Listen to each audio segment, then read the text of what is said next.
शिवाजी पार्कमध्ये अजूनही चिखल आहे, अनेक ठिकाणी पाणी साचलेलं आहे आणि त्या चिखलातून वाट काढतही शिवसैनिक, उद्धव ठाकरेंचे शिवसैनिक या ठिकाणी येतात। अपडेट आपल्याला संदीप राजगोळकर देत आहेत। संदीप, शिवाजी पार्कवर चिखल आहे, त्यावरून खरं तर विरोधकांनी टीका केली होती, मात्र संजय राऊत यांनी त्याला उत्तर दिलं। हिंदू सण अनेक चिखलामध्ये साजरे केले जातात आणि आता ही चित्र बघतोय आपण शिवाजी पार्कवरचं।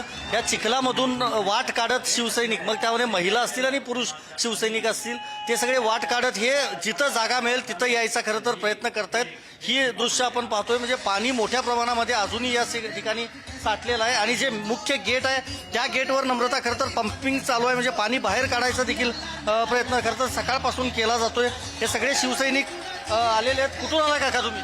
धुळ्यामधून। काय एवढ्या चिखलात बसलाय? शेतातली आठवण आली का? हो, शेतातले शेतकरीच आहेत, आम्ही शेतातले शेतकरीच आहेत म्हणून। पण मग एवढ्या चिखलातही तुम्ही आले? हो आलेलो। काय त्रास झाला का? नाही, व्यवस्थित आहे। पण एवढ्या पावसातही एवढे शिवसैनिक आलेले, गर्व आहे शिवसैनिक। काय वाटतं, काय उद्धव ठाकरे आज काय भाषणामधून सांगतील, काय मंत्र देतील? शेतकरी बाबत मध्येच बोलणार उद्धव ठाकरे। कुठून आलेला आहात तुम्ही? भर चिखलात पॅन्ट वर करून शेतातले हा जो चिखल आहे ना, तो गद्दार गट आहे, तो रावण आहे, रावण। या चिखलाचं गद्दारांचं आज आम्ही दहन करणार आहोत इथं। हा चिखल म्हणजे महायुती सरकार, भ्रष्ट सरकार, त्यांचं दहन करण्यासाठी आम्ही आलोत। आम्हाला चिखलाचा फरक पडत नाही। चिखलावरून टीका केली होती विरोधकांनी। अहो, ते चिखलातले, ते किडे चिखलातले, आम्हाला फरक पडणार नाही। आम्ही निष्ठावंत आहोत आणि खऱ्या अर्थानं आज रावणाचं दहन होणार, राजसाहेब उद्धव साहेब एकत्र येणार। विरोधकांवर चिखलफेक होणार, विरोधाला नुसतं चिखल फेकणं होणार, त्यांना चिखलानं भरवणार, त्यांना चिखल खाऊ घालणार, त्यांना हा चिखल संपवणार। येईपर्यंत त्या मुख्य गेट पासून इथं येईपर्यंत काय त्रास झाला? संपूर्ण मैदान भरणार, न भूतो न भविष्यती असा मेळावा। अगदी नम्रता, याच चिखलात वाट काढत हे सगळे शिवसैनिक बसलेले आहेत। खरं तर कुठून आलेला? मला कुठून आलाय? लोणार बुलढाणा जिल्हा लोणार। चिखलातच बसले? चिखलातच निष्ठावून शिवसैनिक उद्धव साहेबांसाठी चिखलात काय घरच्या भाकरी घेऊन आलोय।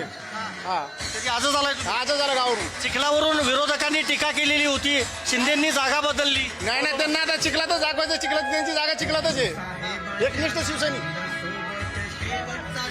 इतर मी शिवसैनिक दाखवतो नम्रता या बाजूला, हे देखील सगळे वेगवेगळ्या भागामधून आलेले शिवसैनिक आहेत आणि भर चिखलामध्ये शिवाजी पार्कच्या या मैदानामध्ये ह्या शिवसैनिकांची आता गर्दी हळूहळू का राहीना वाढायला सुरुवात झाली आहे। कुठून आलेला आहात? चिखलात बसावं लागणार?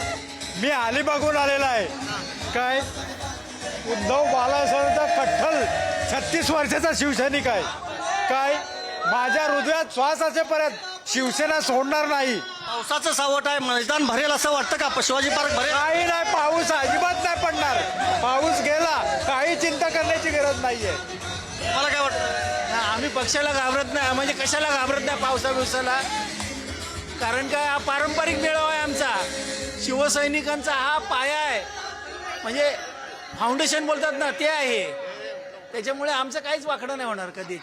असं काही वाकडं होणार नाही अशी प्रतिक्रिया खरं तर हे सगळे शिवसैनिक नम्रता देत आहेत। आत्ताही आपण पाहतोय, म्हणजे चप्पल बूट त्यांचे सगळे चिखलानं माखलेले आहेत आणि असे हे निष्ठावंत शिवसैनिक जे आहेत ते सगळे या शिवाजी पार्कवर दाखल झालेले आहेत। आत्ता काहीसा पाऊस उघडलेला आहे आणि व्यासपीठावर जर पाहिलं तर मुख्य खुर्च्या असतील किंवा मुख्य डायस जे आहे ते पूर्णपणे झाकून ठेवण्यात आलेलं आहे, कारण पावसाने भिजून त्याचंही नुकसान होऊ नये म्हणून। आणि पाठीमागं जर आपण पुन्हा एकदा पाहिलं तर बऱ्यापैकी ज्या खुर्च्या आहेत त्या रिकाम्या दिसतात, मात्र हे सगळं मैदान भरेल असा विश्वास सगळ्या कार्यकर्त्यांना आणि नेत्यांना, पदाधिकाऱ्यांना आहे। मुख्य गेटवरून अजूनही शिवसैनिक आतमध्ये येत आहेत, म्हणजे गेट शिवाजी पार्कच्या बाहेर अजूनही मोठी गर्दी आहे, कारण उद्धव ठाकरे साधारणतः 7 ते 7:30च्या दरम्यान शिवाजी पार्कच्या या मैदानावर येतील असं सांगण्यात आलेलं आहे। त्यामुळं महिला शिवसैनिकांची जी गर्दी आहे ती देखील या शिवाजी पार्कवर दरवर्षीप्रमाणे पाहायला मिळते। महत्त्वाचं येत आहे की स्थानिक स्वराज्य संस्थांच्या निवडणुका आहेत तोंडावर, त्यामुळे त्या निवडणुकांच्या पार्श्वभूमीवर उद्धव ठाकरे